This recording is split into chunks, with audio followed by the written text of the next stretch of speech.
Multi نے آج تک اپنی کسی اسکیم کو کسی پرنٹ یا الیکٹرانک میڈیا پہ پبلسائز نہیں کیا. یہ جب بھی کوئی اسکیم لانچ ہوتی ہے تو وداؤٹ پبلسٹی یہاں پہ رش لگ جاتا ہے. ہم 100% ان کی انویسٹمنٹ کو سیکیور کرتے ہیں. کسی صورت میں انسیکیورٹی کا سوال ہی پیدا نہیں ہوتا. میری ذاتی رائے میں آپ کو بتا رہا ہوں اپنی کہ مجھے یہ فیل ہوتا ہے کہ گزشتہ جو ملک کی تاریخ ہے 76 سالہ، اس میں پہلی مرتبہ ایک رائٹ ٹریک پہ کام شروع ہوا ہے، فرسٹ ٹائم. جی السلام علیکم ناظرین میں حاضر خدمت ہوں. آج کی شخصیت اپنے پروگرام میں ایک نئے مہمان کے ساتھ ہمارے ساتھ ہیں ملٹی کوآپریٹو سوسائٹی کے پریزیڈنٹ محمد اسلم راؤ صاحب. ان سے جانیں گے ملٹی کوآپریٹو ایک برانڈ ہے، لوگ یہاں پہ پلاٹ لینے کے لیے وشز رکھتے ہیں. تو آئیے جناب جانتے ہیں جو اس سوسائٹی کے پریزیڈنٹ ہیں ان کے خیال سے آگے کرتے ہیں. جی وعلیکم السلام. بہت شکریہ. الحمدللہ. سر ملٹی ایک برانڈ ہے، The people are wish کے لیے ہمارا یہاں پہ پلاٹ ہو اور ہم یہاں پہ گھر بنائیں. جی تو اس حوالے سے کچھ بتائیے گا کہ ملٹی کوآپریٹو اتنی بڑا آپ نے اس کو برانڈ کو اسٹیبلش کر دیا، اس کے پیچھے کتنی معیشت روزی کی کاوشیں شامل ہیں آپ کی؟ آپ نے بڑا اچھا سوال کیا. دراصل آپ بہتر جانتے ہیں کہ پورے ملک میں ہمارے ہاں جو ریئل اسٹیٹ کا جو کاروبار ہے، انفارچونیٹلی اس میں کچھ ایسے عناصر آ گئے جنہوں نے اس کی کریڈیبلٹی کے اوپر جو پبلک اور ریئل اسٹیٹ کے سے تعلق رکھنے والے لوگوں کے درمیان ایک ٹرسٹ ڈیفیسٹ پیدا ہوا. اور اس ٹرسٹ ڈیفیسٹ کی وجہ سے جو ہمارے انویسٹرز ہوں یا جینون بائرز ہوں جو اپنا گھر لینا چاہتے ہیں، وہ سب اس بد اعتمادی کا شکار ہو گئے کہ ہم کس کے اوپر اعتماد کریں اور کہاں پہ. مور دین 100 سوسائٹیز اور ڈیولپرز ہیں جنہوں نے اپنی اسکیمز لانچ کی، جن میں سے ہارڈلی آپ دیکھیں گے تو 5-7 سے زیادہ آپ کو سکسیس سٹوری نہیں ملتی. ملٹی پروفیشنلز نے الحمدللہ 1988 میں یہ اسٹیبلش ہوئی، اور اس وقت جو ان کو اسٹیبلش کرنے والے لوگ تھے وہ تقریباً تمام گورنمنٹ کے سینئر پوزیشن سے ریٹائرڈ اور حاضر سروس لوگ اس میں تھے اس وقت. یہ سوسائٹی کوآپریٹو سوسائٹیز ایکٹ جو ہے 1925 کا، اس کے تحت کام کرتی ہے. ہر معاملے میں حکومت کے اداروں کو جواب دہ ہے. اور انہوں نے جب یہ شروع کیا تو اس کی خوش قسمتی اس سوسائٹی کی یہ تھی کہ اس وقت کے چلانے والے لوگ گورنمنٹ کے رولز ریگولیشنز اور ان کی جو ریئل اسپرٹ ہے اس سے بڑی اچھی طرح واقف بھی تھے اور اس کو امپلیمنٹ کرنا بھی جانتے تھے.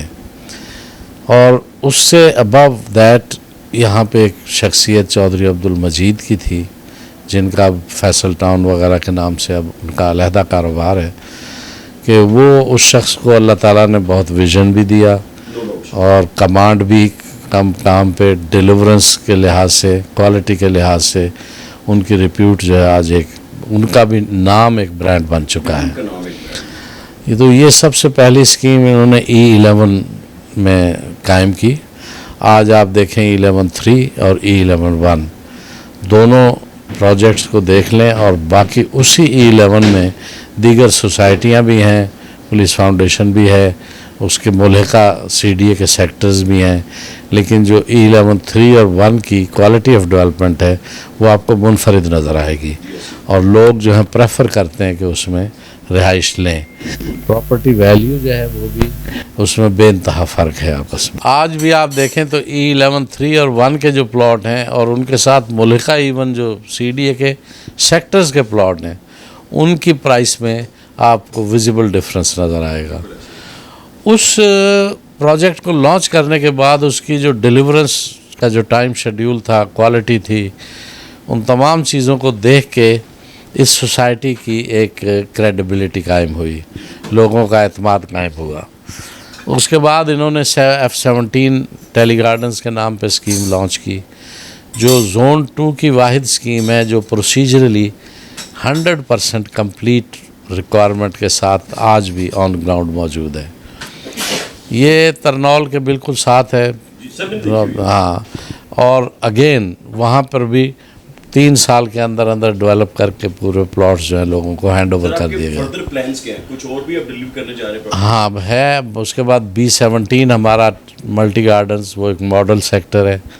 آپ کبھی جائیں اس کو دیکھیں, آپ کو دیکھیں گے کہ آپ کی لے آؤٹ پلاننگ, اس کی کوالٹی, اس کی ایون یہاں تک ہے کہ وہاں پہ ٹریفک انجینئرنگ کا ہم نے اگلے 50 سال کا ہم نے اس کو ایسٹیمیٹ کر کے ہم نے اس کو امپلیمنٹ کیا ہے. وہاں جو آپ نے آرکیٹیکچر ہے یا اس کی جو انجینئرنگ ہے وہ کہاں سے, کن لوگوں سے کروائی؟ یہ ہم نے جو ہائیلی کوالیفائڈ جو ٹاؤن پلانرز کی جو ٹیم ہے انہوں نے اس کو پلان کیا ہمارے. سر ابھی آپ نے فرمایا کہ آپ نے وہ 50 سال کی ٹریفک کو مد نظر رکھتے ہوئے اس کو پلان کیا. تو سر پاکستان کی تو یہ ہے حالات جس طرح کے بھی ہوں, ڈیلی پاکستان میں 25,000 وہیکل روڈ پہ ہوتی ہے نئی.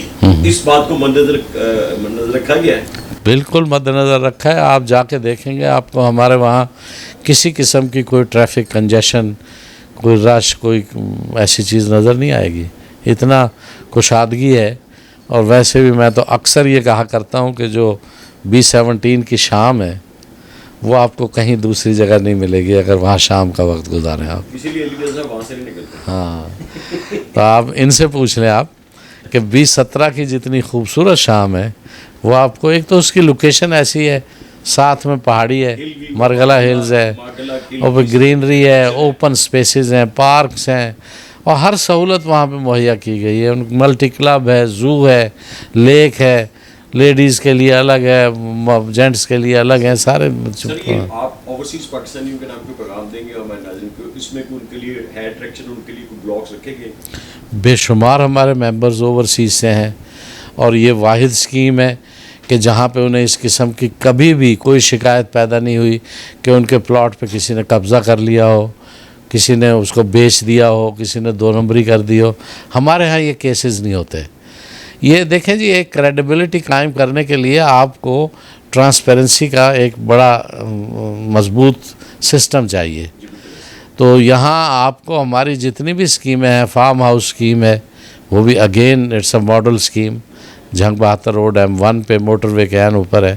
آپ دیکھیں وہاں پہ ہر وہ فیسیلیٹی جو ریزیڈینشل کالونیز میں پرووائڈ ہوتی ہے وہ ہم نے فارم ہاؤس میں پرووائڈ کی ہوئی ہے, اور تمام سہولتیں وہاں موجود ہیں. ریسنٹلی ہم اب لانچ کرنے جا رہے ہیں, بلکہ پروسیجرل مراحل سے گزر رہا ہے یہ ملٹی گارڈنز کا فیز 2 ہے چکری روڈ کے اوپر. تو وہ بھی جب آپ دیکھیں گے تو آپ کو پتہ لگے گا کہ وہ ہم نے ایک ناول آئیڈیا وہاں پہ ہم دیں گے, جو انشاءاللہ آپ کسی بھی دوسری اسکیموں سے آپ کمپیئر کر لیں. تو ملٹی کی ایک سب سے بڑی جو کریڈیبلٹی کی جو وجہ ہے وہ ہے کہ ایک تو ٹائملی ڈیلیورنس, کوالٹی ڈیلیورنس. کوئی ہمارے ہاں لینڈ گریبنگ کا ایک بھی کیس آپ کو نظر نہیں آئے گا کہ ہم نے کسی کی زمین پہ ناجائز قبضہ کر لیا ہو آج تک. آپ حیران ہوں گے کہ ملٹی نے آج تک اپنی کسی اسکیم کو کسی پرنٹ یا الیکٹرانک میڈیا پہ پبلسائز نہیں کیا. یہ جب بھی کوئی اسکیم لانچ ہوتی ہے تو وداؤٹ پبلسٹی یہاں پہ رش لگ جاتا ہے, لوگ 1 منٹ میں لائنیں لگ جاتی ہیں. جو بھی نئے اور قوانین لاگو ہیں اس میں تو فائل نہیں چلے گی, اس میں تو آپ کو رجسٹری کرنی پڑے گی. کریں گے جی, ہم قانون کو فالو کریں گے. سوسائٹی اپنے رولز ریگولیشنز کے معاملے میں بڑی کانشیس ہے, جو بھی ریکوائرمنٹس ہیں ان کو پورا کریں گے ہم. تو سر اوورسیز کے لیے کوئی خاص بلاک رکھا ہے, کوئی ڈسکاؤنٹ ہے اوورسیز پاکستانیوں کے لیے؟ نہیں, ڈسکاؤنٹ تو ایسا سچ نہیں ہے, لیکن اس پہ غور کیا جا سکتا ہے. کیونکہ سر اوورسیز پاکستانیوں کو تحفظات ہوتے ہیں, وہ بیچارے اپنے جمع پونجی لگاتے ہیں. میں بہت ساری ایسی برانڈ ہیں جن کا میں نام نہیں لینا چاہتا کیونکہ وہ پوری بات ہو جاتی ہے. بڑے برانڈ ہیں سر وہ, لیکن وہ وہاں پہ پلاٹ لے کے پریشان ہوتے ہیں. آپ ان کے لیے پیغام دے دیں کہ ملٹی میں آپ آئیں تو آپ کو فیور ملے گی اور آپ کے پلاٹ پہ کوئی قبضہ, جیسے آپ نے بھی فرمایا. دیکھیں جی, اوورسیز ہوں یا ہمارے ود ان دی کنٹری ممبر ہو, ہم اپنے ممبر کے انٹرسٹ کو پوری طرح سیف گارڈ کرتے ہیں. ہمارے ہاں ایک کیس بھی آپ کو ایسا نہیں ملے گا کہ کسی پلاٹ جو ہے اس پہ, جیسے میں نے پہلے کہا, کہ کسی نے قبضہ کر لیا ہو, ناجائز تعمیر کر لی ہو وہاں پہ, یا اس کو 2 نمبری یا فراڈ کے ذریعے بیچ دیا ہو. ایسا کبھی نہیں ہوتا. البتہ جہاں تک آپ نے کہا ہے, سب سے بڑی بات ان کے لیے اوورسیز جو ممبرز ہیں ان کی جو پرائورٹی ہوتی ہے وہ ہے ان کی سیکیورٹی آف انویسٹمنٹ. ہم 100% ان کی انویسٹمنٹ کو سیکیور کرتے ہیں. کسی صورت میں انسیکیورٹی کا سوال ہی پیدا نہیں ہوتا. رہا معاملہ ڈسکاؤنٹ کا، گو یہ ان کے لیے اتنا کوئی امپورٹنٹ نہیں ہے، لیکن پھر بھی اس پہ غور کیا جا سکتا ہے، پرووائڈڈ کہ وہ پیمنٹ اپنی جو ہے فارن ایکسچینج میں کریں، جس کی ملک کو اس وقت شدید ضرورت ہے. میری ذاتی رائے میں آپ کو بتا رہا ہوں اپنی، کہ مجھے یہ فیل ہوتا ہے کہ گزشتہ جو ملک کی تاریخ ہے 76 سالہ، اس میں پہلی مرتبہ ایک رائٹ ٹریک پہ کام شروع ہوا ہے، فرسٹ ٹائم. میری دعا ہے کہ اللہ تعالیٰ اس کو کنٹینیو بھی رکھے اور کامیاب بھی کرے.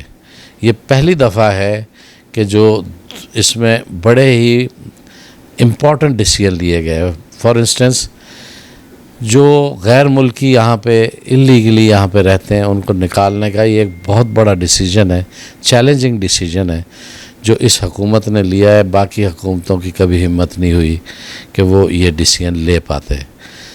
بارڈرز پہ اسمگلنگ کی کنٹرول، یہ سب سے بڑا ایک وجہ تھی ہماری معیشت کی خرابی کی. اللہ کرے کہ اس کی کامیاب رہے اور اس کو کنٹینیو بھی رکھا جا سکے. میں سمجھتا ہوں کہ یہ اگر دونوں چیزیں چلتی رہیں تو ڈالر بھی اپنے مقام پہ لیول پہ اپنے آپ آ جائے گا. بٹ ہماری ڈائریکشن صحیح ہو تو معیشت کا ٹھیک ہونا کوئی اتنا بڑا مسئلہ نہیں ہے. Thank you. جی ناظرین، ابھی ہم نے جو راؤ صاحب سے جو گفتگو کی، انہوں نے بڑی پازیٹیو باتیں کی، کیونکہ خود ایک پازیٹیو شخصیت ہیں. انہوں نے کہا کہ حکومت اور اسٹیبلشمنٹ مل کے جس طرح سے رائٹ ٹریک پہ جا رہے ہیں، یہ ایک بہت بڑی بات ہے، اور اس سے انشاءاللہ آنے والے دنوں میں ملک کی معیشت پر بڑے پازیٹیو اثرات ہوں گے. دیکھتے رہیے ہر جگہ ہر وقت نظام ٹی وی، اور اجازت دیجیے اپنے میزبان ڈاکٹر ارشد کو. گھر وہی مضبوط ہوتے ہیں جہاں رشتے مضبوط ہوں. آپ ذرا رشتوں کو مضبوط کیجئے. گھر کی دیواروں اور چھتوں کو تو ہم مضبوط بنا ہی دیں گے. ماڈل اسٹیل، آؤ ایک مضبوط گھر بناتے ہیں.